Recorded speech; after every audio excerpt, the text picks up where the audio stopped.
And specially आज एक disease को लेके हम फोकस कर रहे हैं, राइट? कि सिर्फ केवल सिल्वर प्लस से कैंसर से कैसे बचे। तो उससे पहले हमें ये जानना होगा कि कैंसर एक्चुअली होता क्या है, उनके सिम्टम्स क्या-क्या होते हैं, राइट? उनके रिस्क फैक्टर क्या-क्या होते हैं, उनके कॉजेस क्या होते हैं, उनके प्रिवेंशन क्या होते हैं, इंक्लूडिंग कि हमने प्रोडक्ट जो है हमारा इसमें किस तरह से वर्क करेगा, वो सारी चीज़ें हम यहाँ पे डिस्कस करेंगे, एक-एक करके, राइट? सो सबसे पहला एक्चुअली में ये देखेंगे कि कैंसर एक्चुअली है क्या, right? Cancer is nothing but a large group of disease that occurs जब जहाँ पे अब नॉर्मल सेल जो है वो बहुत रैपिडली मतलब बहुत जल्दी जल्दी डिवाइड होने लग जाता है और वो स्प्रेड होने लग जाता है, फैलने लग जाता है हमारे अदर टिश्यूज एंड ऑर्गन्स में, राइट? और ये जो रैपिडली ग्रोइंग सेल जो है ये ट्यूमर फॉर्म करने लग जाती है। This may cause tumour, right? It also disturb the bodies, जो भी बॉडी का रेगुलर फंक्शन है, जिस तरह से उसको काम करना चाहिए हमारे शरीर को, वो उस तरह से फिर काम नहीं करती है, उसमें काफी ज्यादा प्रॉब्लम क्रिएट करने लग जाती है। कैंसर एक ये बोल सकते हैं one of the leading cause of death है पूरे वर्ल्ड वाइड में। और according to WHO, world health organisation trusted source, cancer counted for almost 1 in 6 death in 2020। एक ऐसा कंडीशन जहां पे हमारे सेल जो है ये अनकंट्रोलेबल वे में, मतलब ऑल्दो हमें पता है कि हम अप्रोक्सीमेटली 30 to 35 ट्रिलियन सेल से बने हुए हैं, राइट? अब क्योंकि हम सेल से बने हुए हैं तो सेल्स प्रॉपरली वर्क होना भी इम्पोर्टेंट है। लेकिन इसमें क्या होता है कि हमारी जो सेल है जब जरूरत नहीं पड़ती है तो भी वो बहुत ज्यादा बनने लग जाते हैं, अनकंट्रोलेबल वे में वे में बनने लग जाएंगे और हमारे सराउंडिंग पार्ट्स जो है बॉडी के वहां पे स्प्रेड फैलने लग जाते हैं, राइट? डिस्ट्रॉय करते हैं हमारे हेल्दी नेबरिंग टिश्यूज को। नॉर्मली आइडियली नॉर्मल जो हम लोग है, हमारा बॉडी का सेल डिवाइड होता है और फॉर्म होता है नया सेल, राइट? ताकि जो भी ओल्ड है या फिर डैमेज सेल है उसको रिप्लेस कर सके, और ये नेचुरल प्रोसेस है। लेकिन अब यहाँ पे कंडीशन ये आ जाती है कि जिनको भी कैंसर रिलेटेड इश्यूज रहते हैं तो न्यू सेल्स जो है ये बहुत जल्दी जल्दी फॉर्म होने लग जाती है जब इसकी जरूरत नहीं होती है। तो कैंसर ग्रोथ जो है, this form growth of tumour, ये ट्यूमर फॉर्म करने लग जाती है। और ये इतना ज्यादा बिना रुके हुए इतना ज्यादा सेल्स जो है न्यू सेल्स फॉर्म करने लग जाती, कंटिन्यू होने लग जाती है। Some of these cancer cell break off and through the blood travel करते हैं अदर हमारे बॉडी पार्ट में और न्यू ट्यूमर फॉर्म करने लग जाते हैं, राइट? इनके कारण क्या क्या हो सकते हैं? What causes cancer? इनके बहुत सारे कॉजेस हो सकते हैं। द मेन कॉज जो है कैंसर का इज म्यूटेशन, राइट? और change to DNA in your cell. Genetic mutation can be inherited, right? They can also occur after birth as a result of environmental forces. External causes देखें, अगर हम लोग external causes के बारे में बातें करें तो उसको हम लोग कार्सिनोजन बोलते हैं, राइट? कौन कार्सिनोजन इंक्लूड करते हैं? जैसे कि physical carcinogen, like like radiation हो गया, या फिर अल्ट्रा वायलेट लाइट हो गया, राइट? तो ये इसमें हम कंसिडर कर सकते हैं। केमिकल कार्सिनोजेंस जैसे कि cigarette smoke, alcohol, air pollution, contaminated food or drinking water, right? Biological carcinogen like virus, bacteria, parasites हो गए। So according to WHO, trusted source, about 33%, अब यहाँ पे सबसे बड़ी बात है कि अबाउट 33% कैंसर के जो डेथ होने लग गए हैं may be cause by tobacco. जो लोग बहुत ज्यादा टोबैको यूज करते हैं, एल्कोहल यूज करते हैं, या फिर कभी-कभी ऐसा भी सुनने को मिलता है कि हम ना ही टोबैको खाते हैं, ना ही अल्कोहल यूज़ करते, फिर भी चीज़ें काफ़ी ज़्यादा खराब होती जा रही हैं। तो एक कारण और हो सकता है जिसका जो है बीएमआई। अगर किसी का बीएमआई बहुत ज़्यादा है, राइट? इसीलिए बोला जाता है कि वेट मैनेजमेंट बहुत ज़्यादा इम्पोर्टेंट है। अगर हम वेट को मैनेज नहीं करते हैं, मोटापा बहुत सारी बीमारियों का जड़ है। अगर वेट ही मैनेज नहीं रहेगा, बीएमआई बहुत ज़्यादा रहेगा, तो डेफ़िनेटली तो उसमें प्रॉब्लम्स होने लग जाएँगे। अगर जो लोग बहुत ज़्यादा लो फ्रूट्स एंड वेजिटेबल्स खाते हैं, हरी सब्जियाँ खाते ही नहीं है, फ्रूट्स भी नहीं खाते, कुछ भी नहीं, वैसा कुछ कंज़प्शन करते ही नहीं है और कोई फ़िज़िकल एक्टिविटी उनकी रहती ही नहीं, कोई फ़िज़िकल एक्सरसाइज़ नहीं, एक्टिविटी नहीं, तो भी काफ़ी ज़्यादा इनके चांसेस जो है बढ़ जाते हैं। रिस्क फैक्टर जो है इनके वो इंक्रीज करते हैं developing of developing cancer risk जैसे कि टोबैको यूज जो बहुत ज्यादा अल्कोहल कंज्यूम कर रहे हैं या फिर अगर कोई बहुत ज्यादा अनहेल्दी डाइट है तो भी इसके रिस्क फैक्टर बढ़ सकते हैं characterise such as you know like red और प्रोसेस्ड मीट हो गया बहुत लोग नॉन वेजिटेरियन रहते हैं ठीक है सबकी अपनी अपनी चॉइस रहती है definitely they can consume right लेकिन किसी किसी की आदतें होती हैं कि वो बहुत ज्यादा नॉनवेज खाते हैं मतलब कभी कभी ऐसा रहता है कि वो हर दिन नॉनवेज खा सकते हैं कोई कोई अपनी हैबिट इस तरह से बनाने लग जाते हैं अगर इतना ज़्यादा रेड और प्रोसेस्ड मीट अगर कोई खाता है, बहुत ज़्यादा कंज़्यूम करता है, तो उनके कैंसर के रिस्क जो है वो काफ़ी ज़्यादा बढ़ जाते हैं, राइट? इसीलिए बोला जाता है कि हम प्लांट बेस्ड पे जितना ज़्यादा फ़ोकस्ड रहें।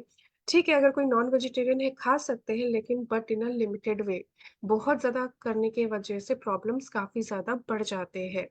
शुगरी ड्रिंक्स हो गया राइट या फिर सॉल्टी स्नैक्स हो गए बहुत ज्यादा शुगरी ड्रिंक्स हम लोग इनटेक कर रहे हैं like cold drink and all right starchy food हो गए रिफाइंड कार्बोहाइड्रेट्स इंक्लूडिंग शुगर या फिर प्रोसेस्ड ग्रेन अकॉर्डिंग टू 2017 के रिव्यू से देखा गया है lack of physical exercise right lack of physical activity कुछ भी फिजिकल एक्टिविटी नहीं है हमेशा लथार्जिक वे में बैठे रहते हैं या फिर बहुत सुस्ती सी रहती है exposure to air pollution exposure to radiation unprotected exposure to UV light जैसे कि sunlight राइट सो हम बोलते हैं ना कि कहीं भी हम घर से बाहर जाते हैं तो हमें सनस्क्रीन लगाना इम्पोर्टेंट है जब भी हमें इंटरनल एक्सटर्नल केयर बहुत इंपॉर्टेंट रहता है इसलिए बोलते हैं क्योंकि कुछ कुछ धूप की किरणें क्योंकि वो सनटैन से तो बचाते ही है और कुछ कुछ धूप की किरणें इतनी ज्यादा हार्मफुल होती है जो कि स्किन कैंसर होने के भी चांसेस रहते हैं राइट सो ये बहुत ज्यादा सनलाइट में हम रहते हैं स्किन को केयर नहीं करते हैं तो भी काफी ज्यादा होने के चांसेस जो है इनके रिस्क फैक्टर बढ़ जाते हैं infection like by certain viruses including H pylori human papilloma virus hepatitis B hepatitis C HIV Epstein virus और विच कैन कॉज इन्फेक्शियस काफी ज्यादा वो इन्फेक्शियस होने लग जाता है और आगे चल के देखेंगे कि ये सारी जो चीजें हैं हमें किस तरह से हेल्प करती हैं to set to killing keep rising यहाँ पे हम देख सकते हैं इवन 8.8 लाख डेथ likely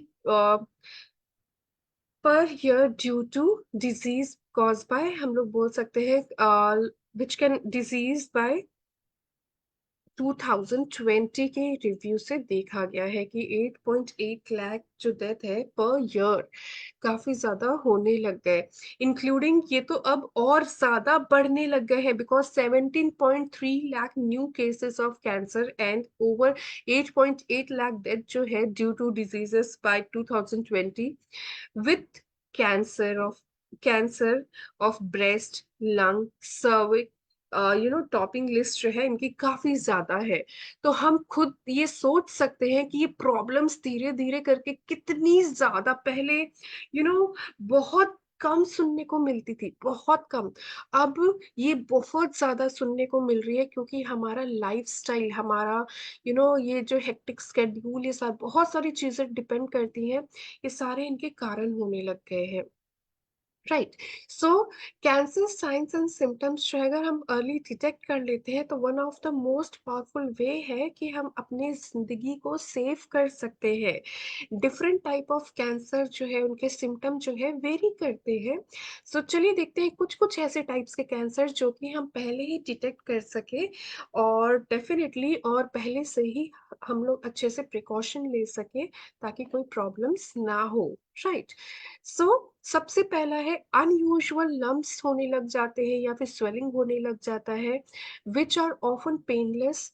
वो दर्द नहीं देता है लेकिन वो साइज में इंक्रीज होने लग जाता है। इस तरह से आप देख सकते हैं लम्प्स जैसे उठा उठा करके कुछ बहुत स्वेलिंग जैसा लम्प्स जैसा दिखने लग जाता है।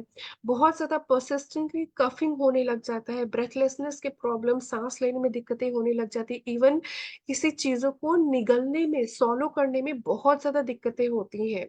Changes in bowel habits, example constipation, diarrhoea and blood found in stool. Stool में काफ़ी ज़्यादा ब्लड पाए भी जाने लग जाते हैं। ऐसा लगता है बार-बार वॉशरूम जाने की ज़रूरत है frequently, right? Or being unable to go, ऐसा when you need to experience pain, जब भी जाने की ज़रूरत होती है तो नहीं जा पाते या फिर बहुत ज़्यादा पेन एक्सपीरियंस कर रहे होते हैं।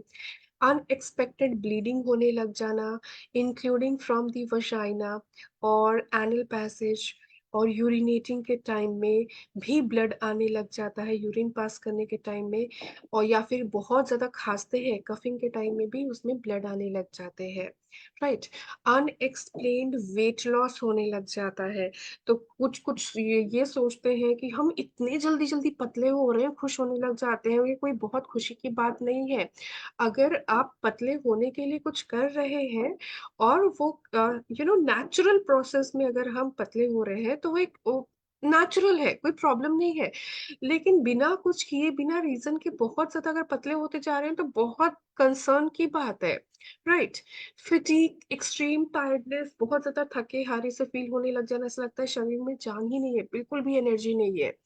नए मोल्स आने लग जाते हैं, मस्से आने लग जाते हैं even in terms of size, shape या color, or if it becomes crusty or bleeds or ooze, right? अगर बॉडी में बहुत ज़्यादा मस्से अचानक से बढ़ने लग गए हैं तो ये भी बहुत ज़्यादा कंसर्न होने लग जाता है। अनएक्सप्लेन्ड और ऑनगोइंग पेन होने लग जाता है जो कि आते-जाते रहता है। अनयूजुअल ब्रेस्ट चेंजेस होने लग जाते हैं, चाहे साइज़ में, शेप में। स्किन जो है काफ़ी ज़्यादा चेंज होने लग जाती है, पेन होने लग जाता है। बहुत ज़्यादा हंग्री, बहुत लाइक जो भूख नॉर्मली लगती थी वो नहीं लगेगी। मतलब भूख सही से नहीं लगना, यूजुअली जिस तरह से पहले खाते थे उस तरह से नहीं खा पाएँगे। स्पॉट्स या सोर या फिर कुछ घाव या फिर माउथ अल्सर वो जल्दी हील नहीं होगा।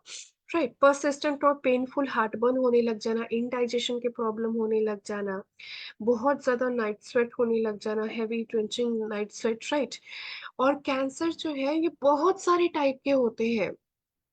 बहुत सारे कैंसर मेल फीमेल में सेम भी रहते हैं, जैसे कि throat cancer, cancer of the oesophagus, lung cancer, बोल सकते हैं स्टमक कैंसर, बोवल कैंसर बोल सकते हैं, कैंसर ऑफ द ब्लैडर, ये सारी चीजें स्किन कैंसर हो गए। और अगर अलग देखें जैसे मेल में जैसे prostate cancer, testicular cancer. Right. So ये सारी चीजें रहती है। फीमेल में ovarian cancer, cancer of the uterus और सर्विक्स, ये सारी चीजें, ब्रेस्ट कैंसर। तो ये जो है काफी ज्यादा कुछ भी टाइप के कैंसर हो सकते हैं। और कैंसर जो है इसका जो नाम जो है फॉर द एरिया, ये कभी कभी हम बोलते हैं ना कि लंग कैंसर या फिर ब्रेस्ट कैंसर, तो ये उस एरिया का नाम लेके हम लोग बोलते हैं जहां से कैंसर स्टार्ट हुआ है। Right. And are made of, even अगर वो स्प्रेड हो रहा है बॉडी के दूसरे पार्ट में, तो हम ये नहीं बोलेंगे, दूसरे पार्ट का नाम नहीं लेंगे। हम ये बोलेंगे, एक एग्जांपल ले सकते हैं, मान लीजिए कि कैंसर जो है वो लंग से स्टार्ट हो रहा है और वो स्प्रेड हो गया है लीवर में, लेकिन हम उसको लंग कैंसर ही बोलेंगे। Right. So, several clinical terms for certain general types of cancer. Right. So, एक simply, carcinoma एक ऐसा कैंसर जो कि स्किन से स्टार्ट होता है और the tissues that line other organ. Sarcoma एक ऐसा cancer of the connective tissues such as bone, muscle, cartilage, blood vessels, leukemia, cancer of the bone marrow, which create blood cells, right? And lymphoma, cancer of the immune system. So, किस तरह से हम prevent कर सकते हैं उनको, चलिए देखते हैं। सबसे पहला है कि अगर कोई टोबैको यूज कर रहे हैं या फिर सेकेंड हैंड स्मोक, तो उसको अवॉइड करना इंपॉर्टेंट है। अगर कोई बहुत ज्यादा रेड और प्रोसेस्ड मीट खाते हैं, तो उसको इम्पोर्टेंट है लिमिट करना, हद से ज्यादा इम्पोर्टेंट है उसको लिमिट करना, नहीं तो इनके चांसेस बहुत ज्यादा बढ़ जाते हैं।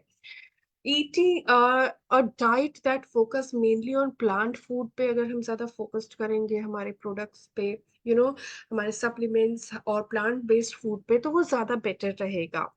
जैसे प्लांट बेस्ड फूड हो गया, लीन प्रोटीन्स हो गए, healthy fat such as Mediterranean diet, alcohol को अवॉइड करके, अपने बीएमआई को मेंटेन करके, वेट को मेंटेन करके, बीएमआई को मेंटेन करके, और रेगुलर मॉडरेट फिजिकल एक्टिविटी करके, कम से कम 150 से 300 मिनट पर वीक बोल सकते हैं।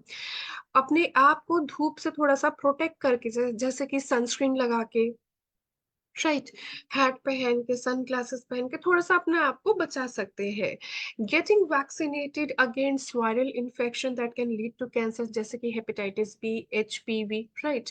सो चलिए देखते हैं कि हमारा जो सप्लीमेंट है, हमारा केवा सिल्वर प्लस, वो किस तरह से हेल्प करता है, बिकॉज एक प्योरेस्ट फॉर्म है विदाउट एनी साइड इफेक्ट, बिना किसी साइड इफेक्ट के, right.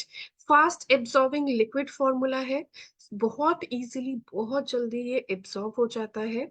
Super charge immune booster, इसमें कोई भी एलर्जन नहीं है, कोई, ये कंप्लीटली ग्लूटेन फ्री है।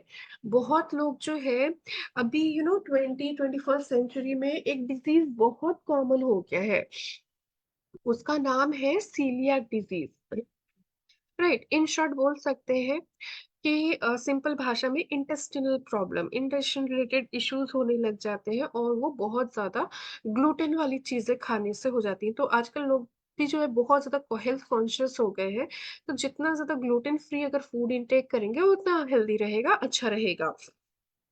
तो ये ग्लूटेन फ्री है, right, safe and cost effective है। केवा सिल्वर प्लस एक डाइटरी सप्लीमेंट है जो कि प्रोवाइड करता है nano scale silver particles in pure hydro solution, right.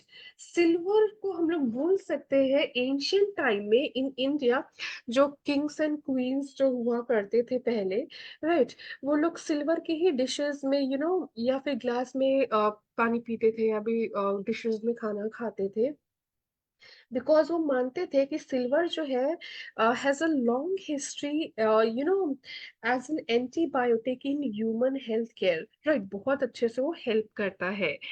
So ये एक 100% नेचुरल प्रोडक्ट है with over 30 ppm per dose of silver. So we can effect से 30 ppm, या फिर हम लोग बोल सकते हैं 30 parts per million, राइट, और सुपर फाइन पार्टिकल्स जो है इसमें केवल silver plus are electromagnetic magnetically charged and suspended in deionized water. Simply बोले तो अगर हम लोग ये सिल्वर प्लस ड्रॉप जो है डेली अगर लेते हैं, तो is like having extra immune system, बहुत ही अच्छा हो जाता है, और वो डिक्रीज करता है जो लोड होने लग जाती है बॉडी में, load on the bodies natural immune system. ये इफेक्टिवली किल करता है बहुत सारे वायरसेस को जो भी प्रेजेंट है हमारी बॉडी में। राइट। इसको यूज करने से हमें फायदा ये होगा सिल्वर प्लस को, क्योंकि ये बेस्ड है बहुत सारे क्लिनिकल इंटरनेशनल क्लिनिकल ट्रायल्स में। आउटस्टैंडिंग इम्यून बूस्टर का काम करता है, ब्रॉड स्पेक्ट्रम और एंड माइक्रोबियल इम्यून सपोर्ट का काम करते हैं। सबसे पहला, ये एंटी बैक्टीरियल है, तो हमें कोई भी बैक्टीरियल इन्फेक्शन ये सारी चीजें ना हो, उनसे हमें हेल्प कर रही है। एंटी फंगल है, फंगल इन्फेक्शन उन सारी चीजों से काफी काफी अच्छे से हेल्प करती है। एंटी वायरल है, एंटी इन्फ्लेमेटरी भी है, इन्फ्लेमेशन के लिए काफी अच्छे से हेल्प करती है। और ये इफेक्टिव है, ये बोल सकते हैं हम लोग इसमें काफी ज्यादा इफेक्टिव है HIV। राइट, उनके लिए काफी ज्यादा इफेक्टिव है, effective against H1N1 flu. H1N1 flu को सिंपली अगर हम लोग डिफाइन करें इस तरह से बोल सकते हैं, यू नो कि इनके जो सिम्टम्स जो है, basically symptoms of infection with 2009 H1N1 flu are generally same as seasonal influenza. जैसे कि बुखार आने लग जाता है, राइट, कफ का प्रॉब्लम, सोर थ्रोट होने लग जाते हैं, बहुत ज्यादा रनी स्टफी नोज होने लग जाता है, सर दर्द, बॉडी में दर्द होने लग जाना। सो ये जो H है हेमाग्लूटिनिन, N जो है न्यूरामिलिडोसिस, एक तरह से इसको बोल सकते हैं ये बीमारियों का एनवलप है। It's a envelope of diseases, virus, right. And ये सेम अगर हम लोग यहाँ पे बोले कि ये स्वाइन फ्लू जो है फर्स्ट रिकग्नाइज्ड, हम लोग बोल सकते हैं रिकग्नाइज किया गया था 1991 में, एंड ये 2009 में बहुत ज्यादा होने लग गया था। और इसलिए यहाँ पे बोला गया, और आप लोगों ने नोटिस भी किया होगा हमारे सारे प्रोडक्ट्स जो है बहुत इफेक्टिवली चल रहे थे, बट कोविड के टाइम में ये प्रोडक्ट जो है ये आउट ऑफ स्टॉक भी हो गया था। बिकॉज ये जो स्वाइन फ्लू, H1 फ्लू का जो ये सिम्टम है, जैसे कि हमने यहाँ पे डिस्कस किया, जैसे सर दर्द होने लग जाना, ये सारी चीजें, बॉडी पेन करने लग जाना एंड ऑल, तो सेम जो इनके सिम्टम्स जो है बहुत सारे कोविड के सिम्टम्स थे। Right.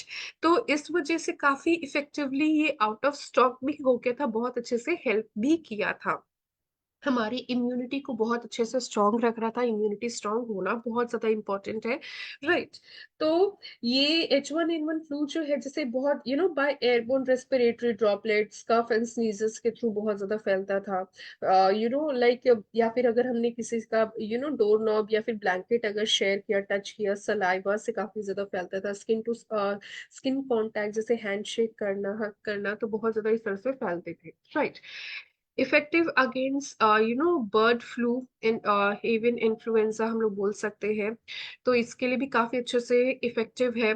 Helpful in tumour formation, उनके लिए काफी अच्छे से हेल्पफुल वे में ये वर्क करते हैं। Helpful in destroying the various cancer causing elements, carcinoma, जिसके बारे में अभी हमने बहुत अच्छे से डिस्कस किया। राइट। इफेक्टिव है अगेंस्ट कैंडिडा फॉर्मेशन। इफेक्ट ये काफी ज्यादा हेल्पफुल है, बोल सकते हैं इस तरह से हम लोग कि इन कैंसर में काफी अच्छे से हेल्पफुल रहते हैं। दिस इज द रीजन कि आज हमने ये प्रोडक्ट यहाँ पे चूज किया। बहुत ही ज्यादा इफेक्टिव है, बहुत ही ज्यादा हेल्पफुल है। Effective against Lyme disease. Lyme disease एक बोल सकते हैं is cause by bacteria that are transmitted to human through bite, bite from infected black leg ticks बोल सकते हैं, डियर टिक्स बोल सकते हैं। राइट। इनके जो सिम्टम्स होते हैं, जैसे बुखार, सर दर्द होने लग जाना, और 80% लाइम डिजीज के जो इन्फेक्शन है, रैशेस होने लग जाते हैं। यहाँ पे जो हमें फोटो दिख रहा है इमेजेस में, इस तरह से रैशेस होने लग जाना 80% ऐसा हो जाता है, और हम लोग इसको बहुत इजीली रिकग्नाइज भी कर सकते हैं। राइट। तो इसमें भी बहुत ही ज्यादा भूख नहीं लगना, पर्टिकुलरली बहुत ज्यादा अर्थराइटिस के भी इश्यूज काफी ज्यादा होने लग जाते हैं, और नेक में बहुत स्टिफनेस होने लग जाता है, सीवियर हेडेक होने लग जाना। Effective against Epstein Barr virus. Epstein Barr virus के बारे में हमने पहले भी डिस्कस किया था, जब हम लोग कैंसर के बारे में डिस्कस कर रहे थे, तो एप्स्टीन बेसिकली हर्बीज वायरस फैमिली 4 से बेसिकली आते हैं।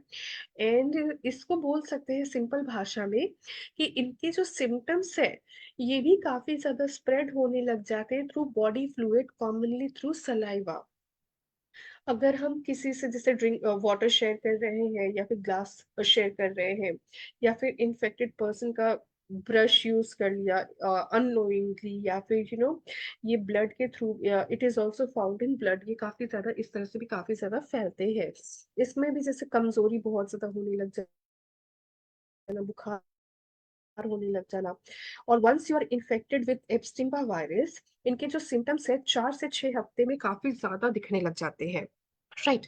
Fight against parasites. सो हमने क्या करना है कि इसके जो रेकमेंड डोज है, अंडर 12 इयर्स, जो भी 12 इयर्स के अंडर है वो पहले 7 दिनों में आधा चम्मच दिन में 3 बार करके लेंगे। राइट। 7वें दिन के बाद 1/4 टीस्पून जो है, टेबल स्पून नहीं टीस्पून लेना है, दिन में 3 बार करके ले सकते हैं, morning afternoon and night. Right. जो 12 से 17 साल के बीच में है वो लोग 1 चम्मच दिन में 2 बार करके लेंगे पहले 7 दिनों में। 7वें दिन के बाद आधा चम्मच दिन में 2 बार करके ले सकते हैं। जो 18 साल से ज्यादा के हैं वो 1 चम्मच दिन में 3 बार करके लेंगे, सुबह दोपहर में शाम में। और 7वें दिन के बाद आधा चम्मच करके दिन में 3 बार करके ले सकते हैं। राइट। तो ये हमारा रेकमेंड डोज है। और एक पावर पैक हम लोग प्रोडक्ट बोल सकते हैं इसको, बिकॉज ये इम्यूनिटी सपोर्ट बहुत ही अच्छे से करता है। ये like patent pending process, scientifically trusted है, 100% नेचुरल है, 30 ppm ओलिगोडाइनेमिक सिल्वर, बहुत इफेक्टिवली ये हेल्प करते हैं हमें। और इनसे हम अपने कैंसर के जो प्रिवेंशन है, because prevention is better than cure, बहुत अच्छे से हम लोग अपने आप को प्रिवेंट कर सकते हैं ताकि प्रॉब्लम्स ना हो। राइट। एंड इनके बहुत सारे हेल्थ बेनिफिट जो कि हमने यहाँ पे देखा, anti viral, anti fungal, anti inflammatory, right, anti bacterial, इतने सारे बहुत सारे इनके हेल्थ बेनिफिट्स है। तो ये हमें बहुत सारी चीजों से हेल्दी रखने में ये हेल्प करेंगे। सो अगर आज के सेशन से रिलेटेड, आज के प्रोडक्ट से रिलेटेड कोई भी क्वेश्चन, कोई भी डाउट है